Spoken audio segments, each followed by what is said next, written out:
কুল্লু নাফসিন যায়িকাতুল মাউত। হে বান্দা, মনে রেখো, যার ভিতরে প্রাণ আছে এরকম প্রত্যেকটা প্রাণীকেই মৃত্যুবরণ করতে হবে। চাই সে মানুষ হোক, চাই সে জিন্নাত হোক, চাই সে ফেরেশতা হোক, অথবা অন্য কোনো প্রাণী হোক, প্রত্যেকটা প্রাণীকে মৃত্যুবরণ করতে হবে। মৃত্যুর স্বাদ আস্বাদন করতে হবে। মৃত্যুর হাত থেকে কেউ বাঁচতে পারবে না। হযরতে জিবরাইল আলাইহিস সালাতু ওয়াস সালাম সম্মানিত ফেরেশতা, কিন্তু ওই জিবরাইল আলাইহিস সালাতু ওয়াস সালামকে একদিন মৃত্যুবরণ করতে হবে। হযরতে মিকাইল আলাইহিস সালাতু ওয়াস সালাম, উনি একজন সম্মানিত ফেরেশতা, ওনাকেও মৃত্যুবরণ করতে হবে। হযরতে ইসরাফিল আলাইহিস সালাতু ওয়াস সালাম, যিনি আল্লাহর হুকুমে সিংহা নিয়ে অপেক্ষমান, যখন আল্লাহর হুকুম হয়ে যাবে সিংহের মধ্যে ফু দিবে, ফুর তীব্রতা যখন বাড়তে থাকবে, আসমানগুলা টুকরা টুকরা হয়ে পড়তে থাকবে, জমিনটা টুকরা টুকরা হয়ে যাবে, পাহাড়গুলা তুলার মতো উঠতে থাকবে, সমস্ত দুনিয়াটা ধ্বংসস্তূপে পরিণত হয়ে যাবে, কোনো কিছুই বাকি থাকবে না। ওই ইসরাফিল আলাইহিস সালাতু ওয়াস সালামকে মৃত্যুবরণ করতে হবে। এমনকি মালাকুল মাউত হযরত আজরাইল আলাইহিস সালাতু ওয়াস সালাম, মহান আল্লাহ রাব্বুল আলামিন ডাক দিবেন, ও মালাকুল মাউত, ও আজরাইল, আর কে বাকি আছে? হযরত আজরাইল আলাইহিস সালাতু ওয়াস সালাম উত্তর দিবেন, ও আমার মালিক, আমি আর আপনি ব্যতীত আর কেউ বাকি নাই, সব ধ্বংস হয়ে গেছে। মহান আল্লাহ রাব্বুল আলামিন ডাক দিয়ে বলবেন, ও মালাকুল মাউত, এখন তুমিও তোমার জানটা কবজ করো, তুমিও তোমার জানটা কি করো? কবজ করো। তা যেই ফেরেশতা সমস্ত প্রাণীর জান কবজ করছে, অবশেষে ওই ফেরেশতাকেও নিজে তার জান কবজ করতে হইতেছে। আল্লাহু আকবার। আজরাইল আলাইহিস সালাতু ওয়াস সালাম নিজ হাতে নিজের জানকে কবজ করবেন, আর তখন এমন জোরে একটা চিৎকার দিবেন, বলে ওই সময় যদি দুনিয়াতে কেউ থাকতো, বলে সমস্ত কিছু কলজা ফেটে মারা যাইতো, এমন চিৎকার দিবেন। তখন আল্লাহ পাক রব্বুল আলামিন বলবেন, লিমানিল মুলকুল ইয়াউম লিল্লাহিল ওয়াহিদিল কাহ্হার। মহান আল্লাহ রাব্বুল আলামিন ওই দিন ডাক দিয়ে বলবেন, ও দুনিয়ার বাদশারা, তোমরা কোথায়? তোমরা যে ক্ষমতার অহংকার করতে, ক্ষমতার দম্ভ করতে, তোমরা যে ক্ষমতার বাহাদুরি করতে, আজকে তোমরা কোথায়? ওই দিন আল্লাহর জবাব দেওয়ার মতো কেউ থাকবে না। নমরুদ আল্লাহ পাক রব্বুল আলামিন থেকে সারা দুনিয়ার বাদশাহী দান করছিলেন, আর সে বাদশাহী পাইয়া সে এরকম ভাবে কি করছে? জুলুম করছে, সে ক্ষমতার অপব্যবহার করছে, সে মানুষকে মানুষ মনে করে নাই, এমনকি আল্লাহর দাওয়াত তার কাছে গেছে, সে আল্লাহর দাওয়াতকে কবুল করে নাই, নিজেকে বড় মনে করছে। ওই নমরুদে ওই দিন জবাব দেওয়ার মতো থাকবে না, কারণ সে অনেক অর্থের মালিক ছিল, সেও জবাব দেওয়ার মতো থাকবে না। এবং অন্যান্য যারা ছিলেন, কেউ আল্লাহ পাক রব্বুল আলামিনের প্রশ্নের উত্তর দেওয়ার মতো কেউ থাকবে না। তখন আল্লাহ পাক রব্বুল আলামিন নিজেই নিজের প্রশ্নের উত্তর দিবেন, লিমানিল মুলকুল ইয়াউম লিল্লাহিল ওয়াহিদিল কাহ্হার লাইন শাকারতুম লাযীদান্নাকুম ওয়া লাইন কাফারতুম ইন্না আযাবী লাশাদীদ।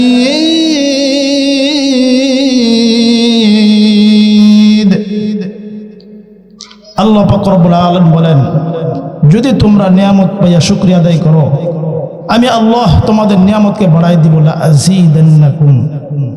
আর যদি বান্দা না শুকরি করো, কৃতজ্ঞতা প্রকাশ করো, ইন্না আযাবী লাশাদীদ, আমার আযাব বড়ই কঠিন, বড়ই শক্ত। এই জন্য নিয়ামতের শুকরিয়া আদায় করতে থাকে। কি বলেন? আল্লাহ পাক রব্বুল আলামিন আমাদেরকে অসংখ্য অগণিত নিয়ামত দ্বারা প্রতিপালন করতেছেন। কথা কি সঠিক না ভুল আছে? আল্লাহ পাক রব্বুল আলামিন বলেন, ওয়া ইন তা'উদ্দু নি'মাতাল্লাহি লা তুহসুহা। ও বান্দা, তুমি যদি আমার নিয়ামতকে গণনা করো, আমার নিয়ামত গণনা করে শেষ করতে পারবে না। এত অসংখ্য অগণিত নিয়ামত দ্বারা আমি তোমাদেরকে লালন পালন করতেছি। অসংখ্য অগণিত নিয়ামত দ্বারা আল্লাহ তাআলা আমাদেরকে লালন পালন করতেছেন। এই যে মজলিসে আসছি, সবাই আসতে পারে নাই, কি বলেন? সবাই আসতে পারছে? আসতে যে পারে নাই, আমি আপনি আসতে পারছি, এটা আমার আপনার প্রতি আল্লাহ পাক রব্বুল আলামিনের খাস রহমত আছে বিদায় আসছি। যাদের উপরে নাই তারা কিন্তু এখন আসতে পারে নাই। এই জন্য তারা যদি চায় যে আল্লাহর রহমত আমাদের প্রতি বর্ষিত হোক, তারাও যেন মজলিসে চলে আসে। এটা রহমতের মজলিস, বরকতের মজলিস, জান্নাতের বাগিচা। ইযা মারারতুম বিরিয়াদিল জান্নাতি ফারাতাউ قيل وما رياض الجنة يا رسول الله قال حلق الذكر। আল্লাহ রাসূল সাল্লাল্লাহু আলাইহি ওয়াসাল্লাম সাহাবাদেরকে বলতেছেন, ও আমার সাহাবায়ে কেরাম, তোমরা যখন জমিন দিয়ে বিচরণ করো, তোমরা যখন জমিনের মধ্যে জান্নাতের বাগান সমূহ দিয়ে বিচরণ করো, তখন খুব বেশি বেশি করে আহরণ করিয়া লও। সাহাবায়ে কেরাম জিজ্ঞেস করলেন, ইয়া রাসূলুল্লাহ, ইয়া হাবিবাল্লাহ, জান্নাতের বাগানগুলা কি? আল্লাহ রাসূল সাল্লাল্লাহু আলাইহি ওয়াসাল্লাম উত্তর দিলেন, ক্বালা হিলাকুয যিকির, জিকিরের মজলিসগুলো হইল জান্নাতের বাগিচা। জিকিরের মজলিস জান্নাতের বাগিচা। তাহলে আমরা নিঃসন্দেহে জান্নাতের বাগিচার মধ্যে এখন অবস্থান করতেছি। বলে আলহামদুলিল্লাহ, বলে আলহামদুলিল্লাহ, মাশাআল্লাহ। তাহলে আমরা জান্নাতের বাগিচার মধ্যে কি করতেছি? অবস্থান করতেছি। তাহলে আমাদের নসিব খুব ভালো, কি বলেন? অল্প সময় আলোচনা হবে, আমরা মনোযোগ সহকারে শুনবো ইনশাআল্লাহ। আমি কালামুল্লাহ থেকে সূরা আলে ইমরানের 185 নম্বর আয়াতে কারিমা তেলাওয়াত করছি। মহান আল্লাহ পাক রব্বুল আলামিন এই আয়াতে কারিমার মধ্যে মৃত্যুর কথা বলছেন। কিসের কথা? মৃত্যুর কথা। এই দুনিয়াতে একটা বিষয় ব্যতীত বাকি বিষয়গুলোর মধ্যে কম বেশ মতভেদ আছে। একমাত্র মৃত্যুর মধ্যে কোনো মতভেদ নাই, নাকি আছে? চাই সে হিন্দু হোক, চাই মুসলিম হোক, চাই সে অন্য কোনো ধর্মের হোক, সবাই এই বিষয়ে একমত, মৃত্যু হবে, মৃত্যুবরণ করতে হবে। এই জন্য মহান আল্লাহ রাব্বুল আলামিন আমাকে আপনাকে স্মরণ করে দিচ্ছেন, কুল্লু নাফসিন যায়িকাতুল মাউত। হে বান্দা, মনে রেখো, যার ভিতরে প্রাণ আছে এরকম প্রত্যেকটা প্রাণীকেই মৃত্যুবরণ করতে হবে। চাই সে মানুষ হোক, চাই সে জিন্নাত হোক, চাই সে ফেরেশতা হোক, অথবা অন্য কোনো প্রাণী হোক, প্রত্যেকটা প্রাণীকেই মৃত্যুবরণ করতে হবে। মৃত্যুর স্বাদ আস্বাদন করতে হবে। মৃত্যুর হাত থেকে কেউ বাঁচতে পারবে না। হযরতে জিবরাইল আলাইহিস সালাতু ওয়াস সালাম সম্মানিত ফেরেশতা, কিন্তু ওই জিবরাইল আলাইহিস সালাতু ওয়াস সালামকে একদিন মৃত্যুবরণ করতে হবে। হযরতে মিকাইল আলাইহিস সালাতু ওয়াস সালাম, উনিও একজন সম্মানিত ফেরেশতা, ওনাকেও মৃত্যুবরণ করতে হবে। হযরতে ইসরাফিল আলাইহিস সালাতু ওয়াস সালাম, যিনি আল্লাহর হুকুমে সিংহা নিয়ে অপেক্ষমান, যখন আল্লাহর হুকুম হয়ে যাবে, সিংহের মধ্যে ফু দিবে, ফুর তীব্রতা যখন বাড়তে থাকবে, আসমানগুলা টুকরা টুকরা হয়ে পড়তে থাকবে, জমিনটা টুকরা টুকরা হয়ে যাবে, পাহাড়গুলা তুলার মতো উঠতে থাকবে, সমস্ত দুনিয়াটা ধ্বংসস্তূপে পরিণত হয়ে যাবে, কোনো কিছুই বাকি থাকবে না। ওই ইসরাফিল আলাইহিস সালাতু ওয়াস সালামকে মৃত্যুবরণ করতে হবে। এমনকি মালাকুল মাউত হযরত আজরাইল আলাইহিস সালাতু ওয়াস সালাম, মহান আল্লাহ রাব্বুল আলামিন ডাক দিবেন, ও মালাকুল মাউত, ও আজরাইল, আর কে বাকি আছে? হযরত আজরাইল আলাইহিস সালাতু ওয়াস সালাম উত্তর দিবেন, ও আমার মালিক, আমি আর আপনি ব্যতীত আর কেউ বাকি নাই, সব ধ্বংস হয়ে গেছে। মহান আল্লাহ রাব্বুল আলামিন ডাক দিয়ে বলবেন, ও মালাকুল মাউত, এখন তুমিও তোমার জানটা কবজ করো, তুমিও তোমার জানটা কি করো, কবজ করো। তা যেই ফেরেশতা সমস্ত প্রাণীর জান কবজ করছে, অবশেষে ওই ফেরেশতাকেও নিজে তার জান কবজ করতে হইতেছে। আল্লাহু আকবার। আজরাইল আলাইহিস সালাতু ওয়াস সালাম নিজ হাতে নিজের জানকে কবজ করবেন, আর তখন এমন জোরে একটা চিৎকার দিবেন, বলে ওই সময় যদি দুনিয়াতে কেউ থাকতো, বলে সমস্ত কিছু কলজা ফেটে মারা যাইতো, এমন চিৎকার দিবেন। তখন আল্লাহ পাক রব্বুল আলামিন বলবেন, লিমানিল মুলকুল ইয়াউম লিল্লাহিল ওয়াহিদিল কাহ্হার। মহান আল্লাহ রাব্বুল আলামিন ওই দিন ডাক দিয়ে বলবেন, ও দুনিয়ার বাদশারা, তোমরা কোথায়? তোমরা যে ক্ষমতার অহংকার করতে, ক্ষমতার দম্ভ করতে, তোমরা যে ক্ষমতার বাহাদুরি করতে, আজকে তোমরা কোথায়? ওই দিন আল্লাহর জবাব দেওয়ার মতো কেউ থাকবে না। নমরুদ আল্লাহ পাক রব্বুল আলামিন থেকে সারা দুনিয়ার বাদশাহী দান করছিলেন, আর সে বাদশাহী পাইয়া সে এরকম ভাবে কি করছে, জুলুম করছে, সে ক্ষমতার অপব্যবহার করছে, সে মানুষকে মানুষ মনে করে নাই, এমনকি আল্লাহর দাওয়াত তার কাছে গেছে, সে আল্লাহর দাওয়াতকে কবুল করে নাই, নিজেকে বড় মনে করছে। ওই নমরুদে ওই দিন জবাব দেওয়ার মতো থাকবে না, কারণ সে অনেক অর্থের মালিক ছিল, সেও জবাব দেওয়ার মতো থাকবে না। এবং অন্যান্য যারা ছিলেন, কেউ আল্লাহ পাক রব্বুল আলামিনের প্রশ্নের উত্তর দেওয়ার মতো কেউ থাকবে না। তখন আল্লাহ পাক রব্বুল আলামিন নিজেই নিজের প্রশ্নের উত্তর দিবেন, লিমানিল মুলকুল ইয়াউম লিল্লাহিল ওয়াহিদিল কাহ্হার। একমাত্র আল্লাহই কি ছিলেন, আছেন, থাকবেন। কুল্লু মান আলাইহা ফানিন ওয়া ইয়াবকা ওয়াজহু রাব্বিকা যুল জালালি ওয়াল ইকরাম।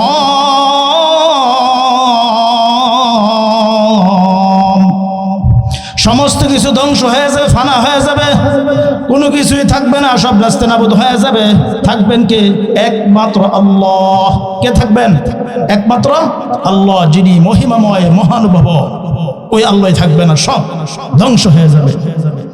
মৃত্যুর হাত থেকে কেউ বাঁচতে পারবে না।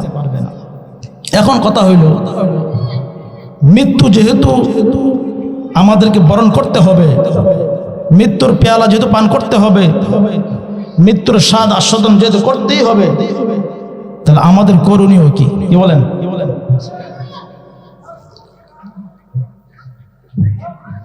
করণীয় একটা বিষয় আছে না? আল্লাহ পাক রব্বুল আলামিন সূরা মুলকের মধ্যে বলতেছেন, আল্লাযী খালাকাল মাউতা ওয়াল হায়াতা লিয়াবলুয়াকুম আইয়ুকুম আহসানু আমালা। আমি মৃত্যুকেও বানাইছি, আবার হায়াতের জিন্দেগিও বানাইছি।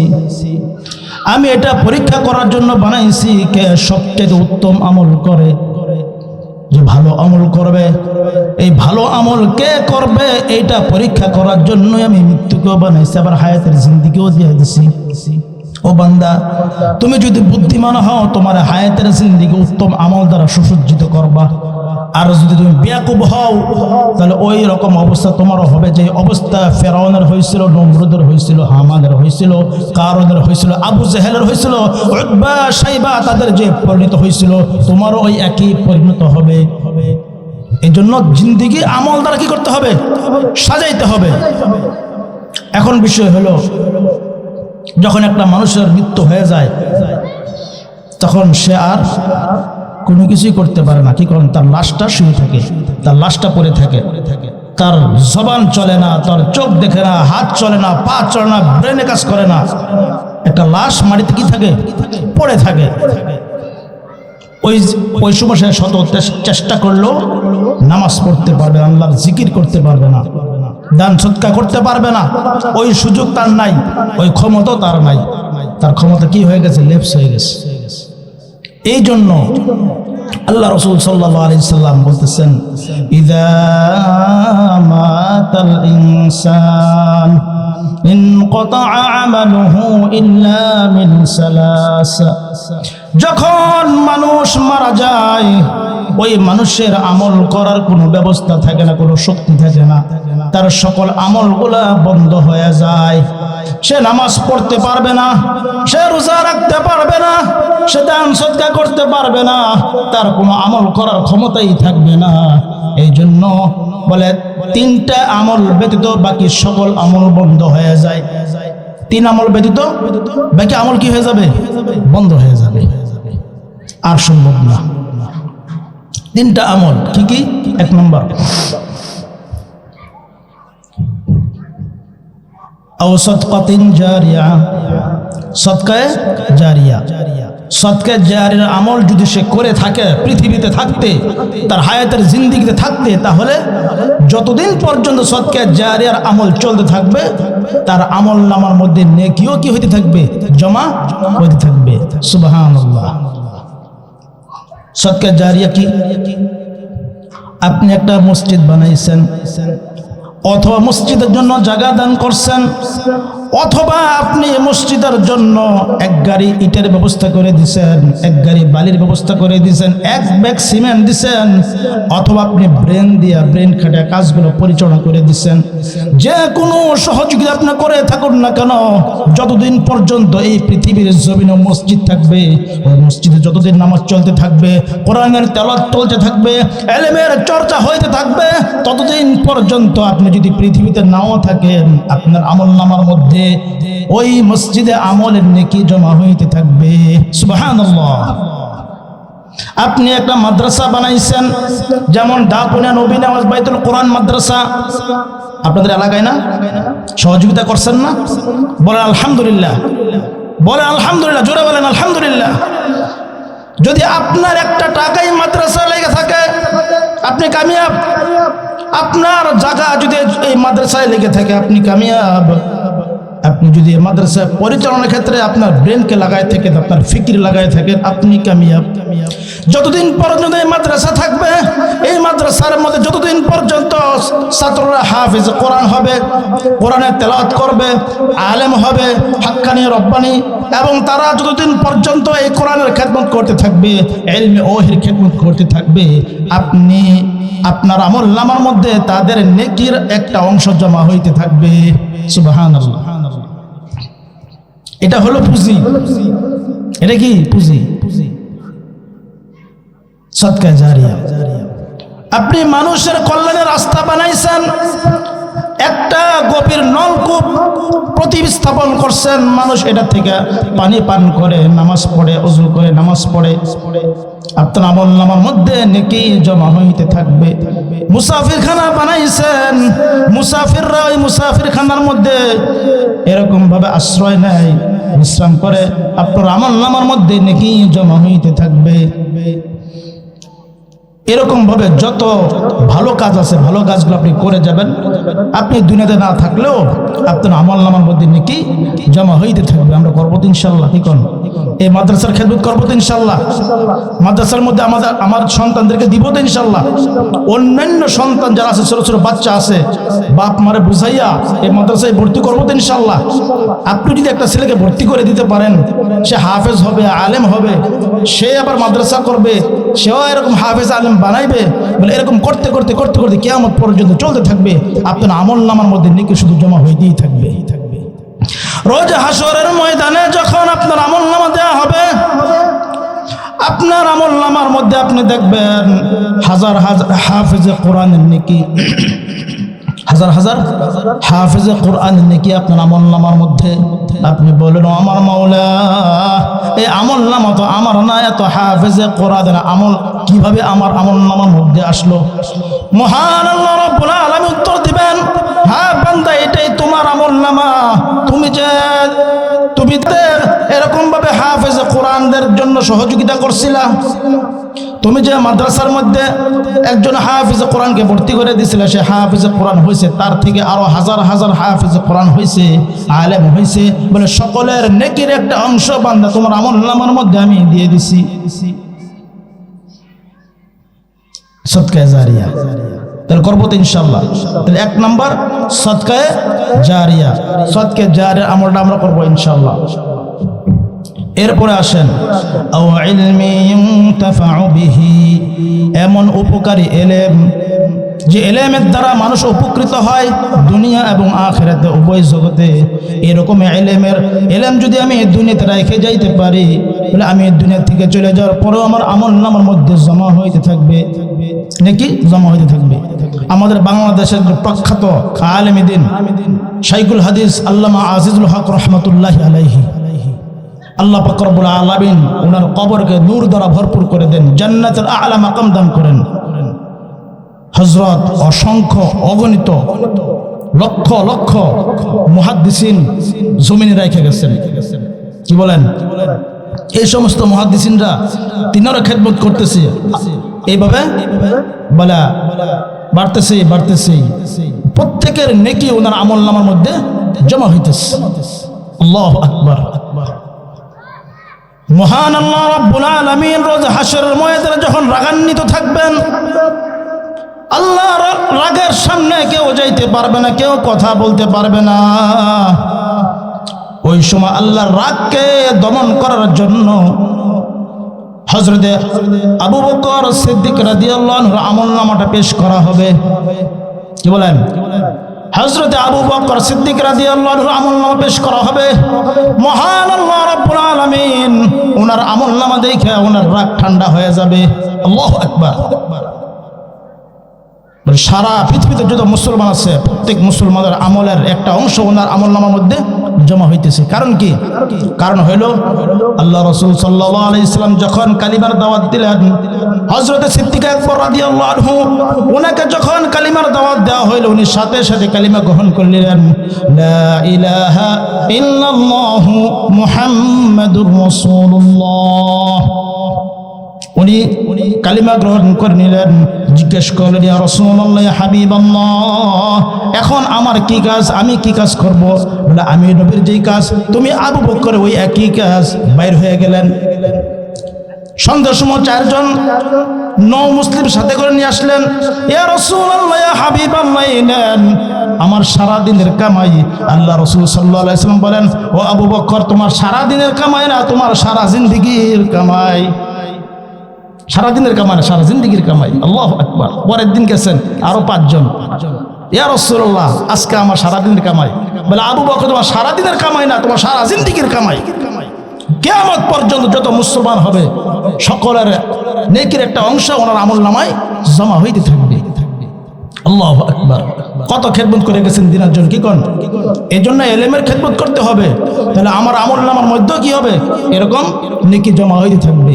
হাদিসের মধ্যে আসছে, কোন আলিমান আও মুতাআল্লিমান আও মুস্তামিআন আও মুঈনান ওয়ালা তাকুনু খামিসা। হও তালেব, হও আলেম, হও আর না হয় তালেবে ইলম, হও আর না হয় আলেমের কথা শুনো, তাদেরকে মুহাব্বত করো। 5ম প্রকার হইও না, ইলমের বিরোধিতা করো না, আলেমদের বিরোধিতা করো না, তাদেরকে মুহাব্বত করো, তাদেরকে শত্রু ভাবো না, শত্রুতা পোষণ করো না, তাহলে ধ্বংস হয়ে যাবা। এক শ্রেণীর লোক আছে আলেম দেখলে শরীর চুলকায়। কি কন? মনে করো যে এরা হইল সমাজের মানে পরিত্যক্ত মানুষ আর কি। আলেম ছাড়া চলবে? মসজিদ ইমামতি চলবে? জানাজার নামাজ, কোরআনের শিক্ষা, আপনি যে কোনো সেক্টরে যান আলেম লাগবে। আলেম ছাড়া দুনিয়া চলবে না। এই জন্য এলেমের খেদমত করবো, এলেমের সহযোগিতা করবো তো ইনশাআল্লাহ। আল্লাহ তাআলা তৌফিক দান করে। তো সময় কম। 3 নম্বর, আওয়ালাদিন সালিহিন ইয়াদউ লাহু, এমন এক সন্তান দুনিয়াতে রেখে যাবেন, যে এক সন্তান আপনি দুনিয়া থেকে চলে যাওয়ার পরে আপনার কবরের পাশে দাঁড়াইয়া কালামুল্লাহ থেকে সূরা ইয়াসিন তেলাওয়াত করবে, সূরা ফাতিহা তেলাওয়াত করবে, সূরা ইখলাস তেলাওয়াত করবে। তেলাওয়াত কইরা 2টা হাত আসমানের দিকে উঠাইয়া মহান আল্লাহ রাব্বুল আলামিনের কাছে আপনার জন্য 2টা চোখের পানি ছেড়ে দিয়ে দোয়া করবে, রব্বির হামহুমা কামা রব্বায়ানি সগীরা। দয়া করো দয়াল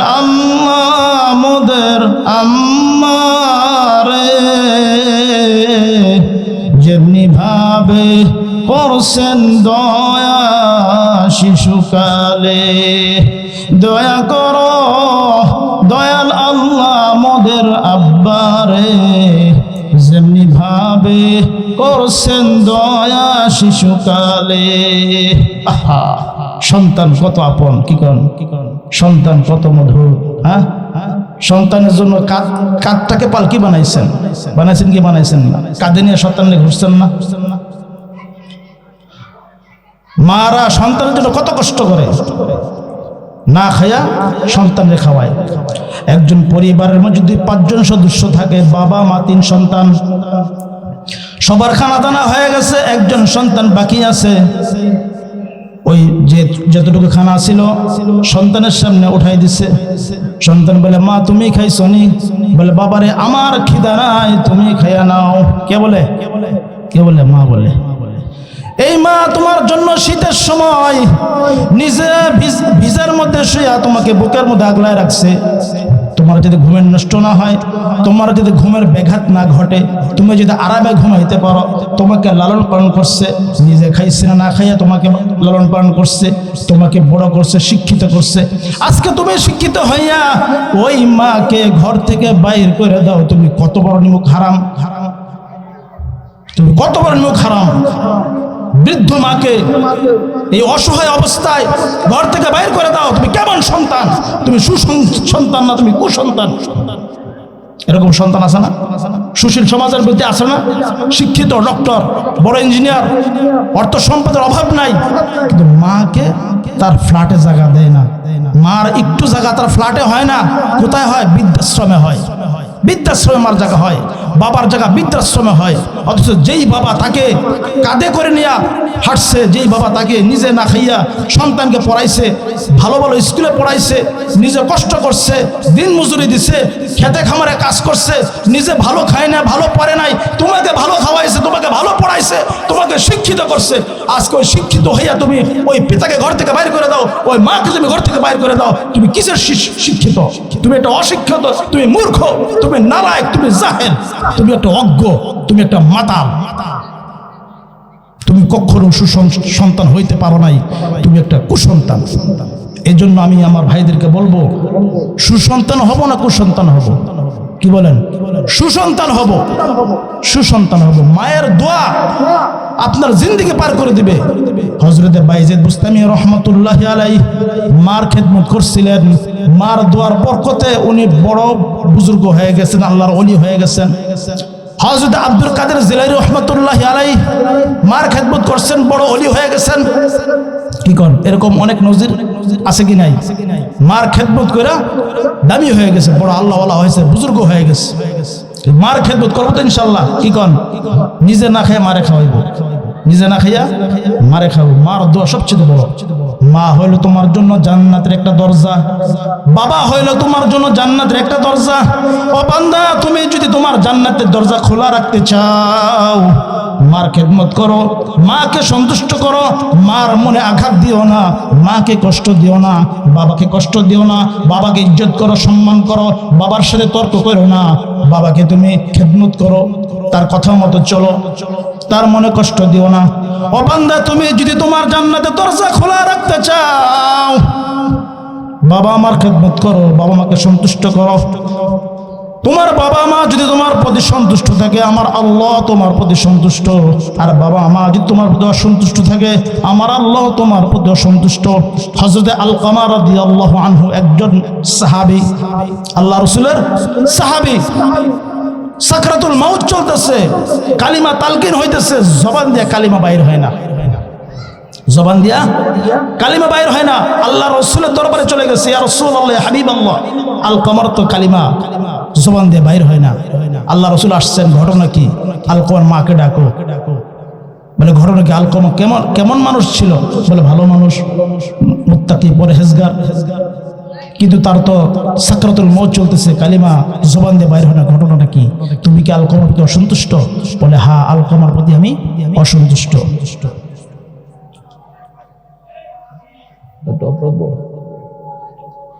আজান চলতেছে, আমরা মনে মনে আজানের জবাব দিই। আল্লাহু আকবার।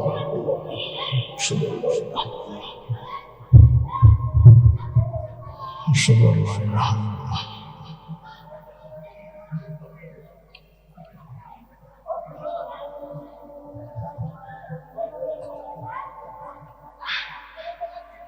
أشهد أن محمدا رسول الله